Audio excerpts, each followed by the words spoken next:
बिस्मिल्लाहिर्रहमानिर्रहीम। अस्सलाम वालेकुम नाज़रीन, मैं अहमद फ़वाद हूँ और आप मेरा यूट्यूब चैनल देख रहे हैं। अहम खबरों, तज्ज़िया और तबसरे के साथ आज की व्लॉग में आपकी खिदमत में हाजिर हुआ हूँ और दो बड़ी खबरें हैं जो आपके सामने मैंने आज के व्लॉग में रखनी है। सबसे पहली और बड़ी breaking news Islamabad high court से है। जस्टिस मियां गुल हसन औरंगज़ेब और जस्टिस सिमन रिफत पर मुश्तमिल जो दो रुकनी बेंच था उसने साइफर केस को आज उड़ाकर रख दिया है। सवालों के जवाब नहीं थे अटॉर्नी जनरल के पास और अटॉर्नी जनरल की आज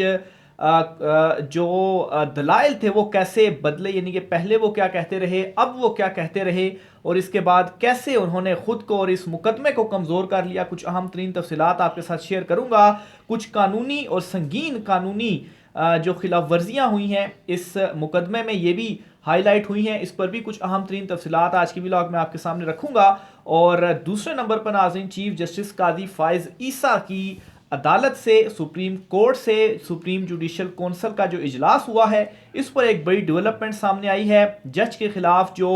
कार्रवाई की जा रही थी इसे रोक दिया गया है, बड़ा एक रिलीफ दिया गया है। इस पर भी कुछ अहम तरीन तफसीलात आपके सामने रखूंगा। सबसे पहले तो नाजरीन, जो आज साइफर मुकदमा साइफर ट्रायल जो कि इस्लामाबाद हाई कोर्ट में जिसके खिलाफ दरखास्तें आई हुई थी, इसमें एक बड़ी जो अपडेट या आपको कंक्लूजन या खुलासा या वन लाइनर आपके सामने रखता चलूँ तो ये जो ट्रायल है इस ट्रायल का जो स्टे था इसे मज़ीद बढ़ा दिया गया है और ये मुकदमा चूँकि आज भी इस्लामाबाद हाई कोर्ट में इसका फ़ैसला नहीं आ सका तो इसलिए मज़ीद कल तक स्टे दिया गया है। और कल चूँकि साइफर केस की समाअत भी थी अडयाला जेल में, तो जाहिर सी बात है अब कल तक स्टे चला गया तो इसका मतलब ये है कि कल भी साइफर केस की समाअत जेल में नहीं होगी, जो ट्रायल है वो आगे नहीं बढ़ेगा। दूसरे नंबर पर जो लेटेस्ट डेवलपमेंट, बड़ी डेवलपमेंट हुई है, दो सवालों के जवाब मांग लिए हैं आज जस्टिस मियां गुल हसन औरंगज़ेब साहब ने और बड़ा दो टोक उन्होंने ये जो सवालात हैं, क्योंकि बार बार इस मुकदमे को उलझाने की जो कोशिश है वो की जा रही थी कि ये हो गया, वो नोटिफिकेशन, हाई कोर्ट फैसला, ये वो, तो बड़े दो टोक सवालों के जवाब मांग लिए हैं इस्लामाबाद हाई कोर्ट के जज जस्टिस मियां गुल हसन औरंगज़ेब और सिमन रिफत साहिबा ने। एक तो ये कि जो जज साहब की तैनाती हुई है, यानी कि ऑफिशियल सीक्रेट एक्ट के तहत जब ये खसूसी अदालत कायम की गई तो उसके बाद वजारत कानून ने नोटिफिकेशन जारी किया और जज अबू अल हसनात को इस अदालत का जो जज है, खसूसी अदालत का जज, वो भी मुकर्रर किया। तो वो जो नोटिफिकेशन है उसकी जो कॉपी है उस नोटिफिकेशन को कल अदालत में पेश करने का जो ऑर्डर है वो दिया गया है। अब आप यहाँ से खाली अंदाज़ा लगाएं इस मुकदमे के हवाले से कि किस तरह से ये मुकदमा और बाकी चीज़ें चलाई गई कि अभी तक ये जो नोटिफिकेशन है वो ही पेश नहीं किया जा सका इस्लामाबाद हाई कोर्ट में। हालांकि इतनी समातें इस केस की हो चुकी हैं और अब हाई कोर्ट को खुद मंगवाना पड़ रहा है ये वाला जो नोटिफिकेशन है। तो बहरहाल इमरान खान साहब ने क्योंकि जज की तैनाती भी चैलेंज की हुई थी तो इस पर यह नोटिफिकेशन मंगवाया गया है कि अदालत में पेश किया जाए और इसकी जो रीज़न है वो दूसरे सवाल में सामने आती है जिसका जवाब मांगा गया है। जो दस्तावेज़ात मांगी गई हैं वो ये कि जब जेल ट्रायल है, एक तो वो क्यों शुरू किया गया और वो जो थ्रेट्स थे जिसका जिक्र आज भी समाअत के दौरान किया गया वो क्या थ्रेट्स थे और क्यों जेल ट्रायल शुरू किया गया, इसकी भी जो दस्तावेज़ात हैं वो भी पेश की जाएं। और जहाँ तक जज की तैनाती के नोटिफिकेशन का सवाल है तो उस पर यह था कि आया ये तैनाती वजारत कानून ने की या इस्लामाबाद हाई कोर्ट की तरफ से पहले अप्रूवल हुई और फिर वजारत कानून ने ये नोटिफिकेशन किया, क्योंकि इस मामले पर भी अभी क्लियर नहीं हुआ। अगर हाई कोर्ट ने नहीं किया, वजारत कानून ने कर दिया तो फिर ये एक और सवाल, जज की तैनाती जो है वो भी फारिग हो जाएगी। जज साहब फिर जाहिर सी बात है तैनाती एक प्रोसेस के थ्रू नहीं हुई तो वो भी फिर इस ये जो जज ने मुकर्रर किया गया है इस अदालत का, यहाँ से वो फारिग हो जाएंगे। फिर वो जो इंसदाद दहशतगर्दी के भी जज हैं तो फिर वही रहेंगे। तो बहरहाल ये दो सवालात के जवाबात कल हुकूमत से अटॉर्नी जनरल से कहा है कि आपने देने हैं। दूसरे नंबर पर मज़ीद जो दो सवालात हैं वो किए गए हैं जो रजिस्ट्रार हैं इस्लामाबाद हाई कोर्ट के, उनसे एक तो ये पूछा गया है कि जो जज साहब की तैनाती हुई है, साइफर जज की, जज अबू अल हसनात की, उनकी जो तैनाती का जो नोटिफिकेशन है वो तो वजारत कानून ने जारी किया, लेकिन उसके लिए पहले ज़रूरी ये था कि इस्लामाबाद हाई कोर्ट भी कोई जो समरी है वो जारी करे। तो अगर इस्लामाबाद हाई कोर्ट की समरी जारी हुई है तो रजिस्ट्रार साहब आपने कल वो अदालत में पेश करनी है। फिर उससे ये देखा जाएगा कि पहले समरी हुई है या पहले नोटिफिकेशन हुआ है। तो अगर फ़र्ज़ करें पहले समरी या कोई इस तरह का डॉक्यूमेंट इस्लामाबाद हाई कोर्ट से अप्रूव नहीं हुआ, जारी नहीं किया, और उसके बगैर ही वज़ारत कानून ने जो तैनाती का नोटिफिकेशन है वो जारी कर दिया है, तो फिर तो ये बात के ऊपर ठप्पा लग जाएगा और फिर कन्फर्म हो जाएगी, और फिर जो जज साहब हैं उनकी तैनाती के ऊपर जो सवालात हैं वो फिर उठ जाएंगे कि उनकी तैनाती ही दुरुस्त तरीके से नहीं की गई, क्योंकि ये हाई कोर्ट का इसमें जो है वो सवाबदीद होती है। फिर उसके अलावा दूसरे नंबर पर जो कहा गया इस्लामाबाद हाई कोर्ट के जो रजिस्ट्रार हैं उनसे ये कि क्या जो जज साहब हैं साइफ़र के अबू अल हसन ज़ुल्करनैन साहब,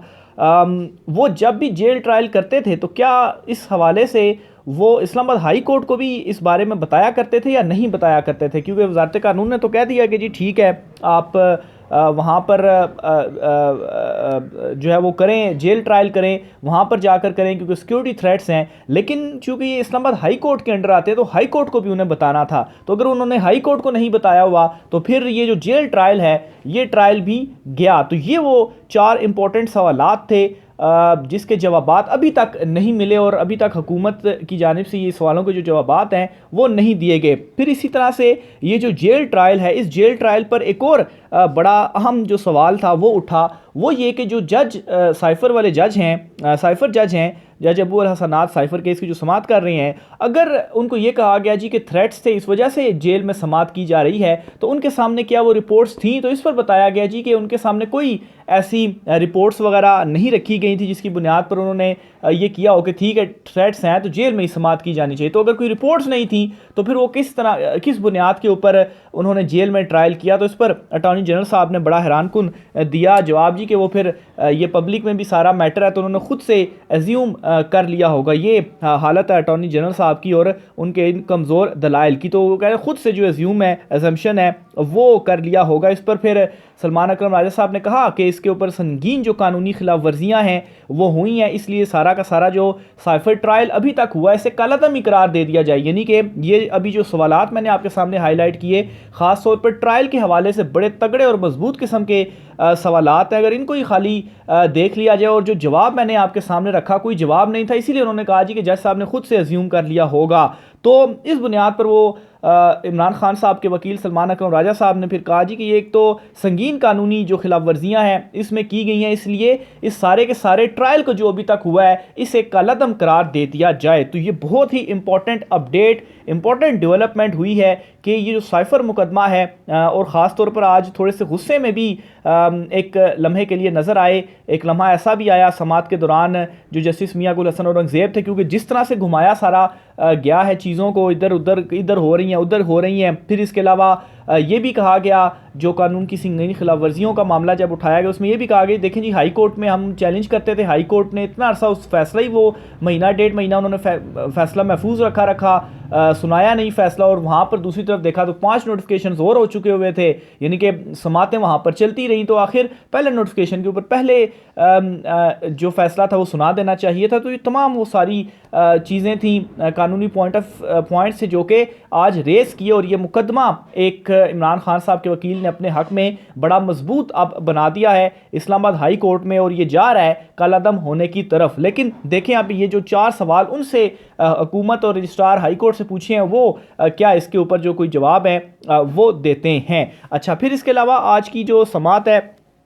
उसमें मज़ीद कुछ ये हुआ जी कि तकरीबन 3 साढ़े 3 घंटे तक ये समाअत जारी रही, आधे घंटे का बीच में वक्फ़ा भी हुआ। फिर उसके बाद कल 11 बजे अब ये समाअत जो है वो दोबारा होगी, सारी डॉक्यूमेंट्स पेश की जानी है। फिर इसके अलावा ओपन कोर्ट और के हवाले से भी आज की जो समाअत थी उसमें डिस्कशन की गई। वो अब उसमें भी देखें कि कोई जवाब नहीं था अटॉर्नी जनरल के पास जब ये कहा गया कि क्या कोई इस हवाले से ऑर्डर है जज साहब का या अदालत का कि ये जो ये अटॉर्नी जनरल ने कहा कि कोई ऐसा ऑर्डर नहीं है जज साहब का या अदालत का कि ये जो समाअत है वो ओपन कोर्ट नहीं है या ओपन कोर्ट है, तो इसलिए इसको हम ओपन कोर्ट ही तस्वुर करेंगे। तो अब पिछली समाअत में उन्होंने कहा जी कि ये ओपन कोर्ट ही है, लेकिन अब वो कह रहे हैं कि ओपन कोर्ट ही तस्वुर होगा। और फिर उसके बाद अच्छा, एक दो पॉइंट्स बड़े इंपॉर्टेंट, लेकिन अजानों का टाइम हो गया तो ब्रेक के बाद मैं फिर दोबारा करता हूँ। अच्छा, तो अजानें हो रही थी बहरहाल। तो ओपन कोर्ट के हवाले से ये जो हैरान कुन, और एक मरतबा आप भी जो है वो सर पकड़ लेंगे कि ये क्या जो दलाइल हैं वो अटॉर्नी जनरल साहब दे रहे हैं अभी तक, जो मैंने आपके सामने रखे। अच्छा, फिर उसके बाद जी अच्छा, अब ये जो ओपन ट्रायल या इजाज़त ना देने वाला मामला है, इसमें चलो एटलीस्ट इतना अब उन्होंने एक्सेप्ट कर लिया जी कि ये ओपन ट्रायल, ये तो अगर ओपन ट्रायल है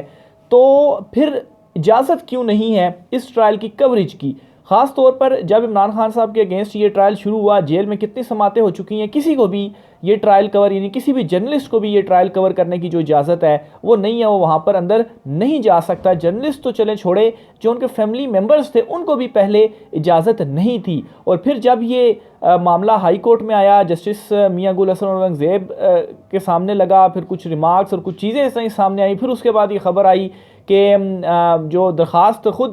दी गई थी इमरान खान साहब या वकला की तरफ से कि उनके फैमिली मेम्बर्स को इजाज़त दी जाए, तो फिर उसके बाद जो पाँच फैमिली मेम्बर्स थे उनको इजाज़त दी गई कि वो जेल ट्रायल की ये जो समात है वो सुन सकते हैं। तो अगर ये ओपन ट्रायल है तो फिर सिर्फ पाँच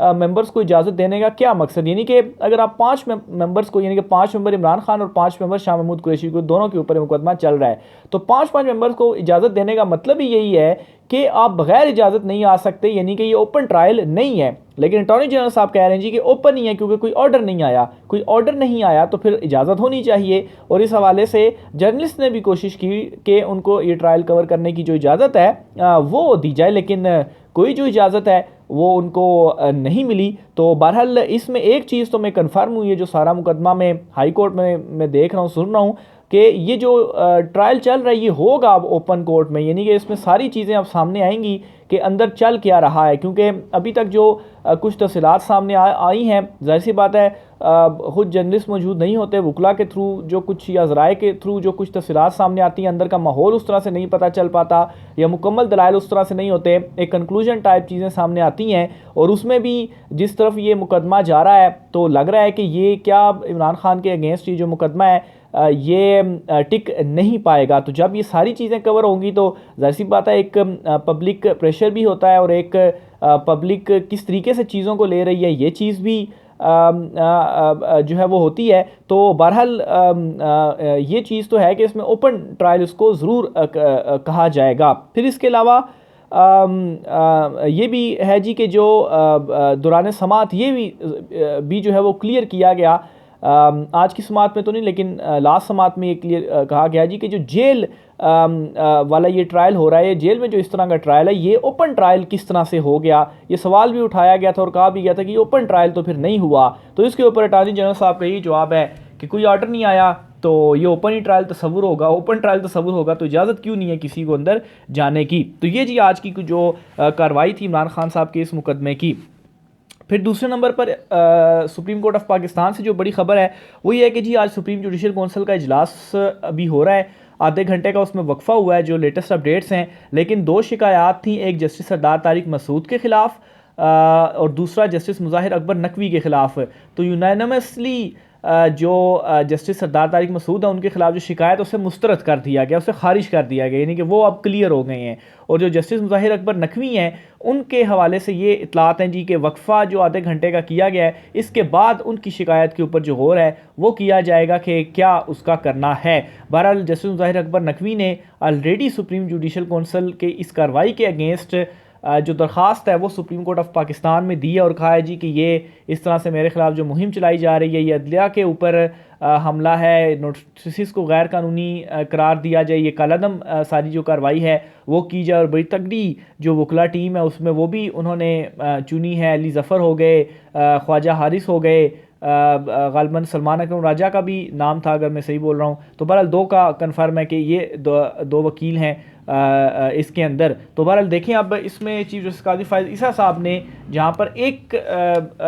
जो जज साहब हैं जस्टिस सरदार तारिक मसूद उनको तो रिलीफ दे दिया है, और क्या अब जस्टिस मुज़ाहिर अकबर नकवी को भी जो रिलीफ है वो इसी तर्ज का मिलेगा, क्योंकि वो माजी में चीफ जस्टिस काजी फायद ईसा साहब जो हैं वो ख़ुद इस सारी सूरत हाल का शिकार हो चुकी हैं, और फिर उसके बाद जिस तरह से वो मुकदमा लड़ा और फिर उसके बाद वो सारा मामला जो है वो ख़त्म हुआ, तो अब जस्टिस ज़ाहिर अकबर नकवी जो है वो उस जगह पर खड़े हुए हैं। तो बहरहाल देखें इस पर अब वो इस मामले के ऊपर क्या जो फैसला है वो आता है। राय का इज़हार कीजिएगा। आज की व्लॉग से इतना ही, मुझे इजाज़त दीजिए। अल्लाह हाफ़िज़।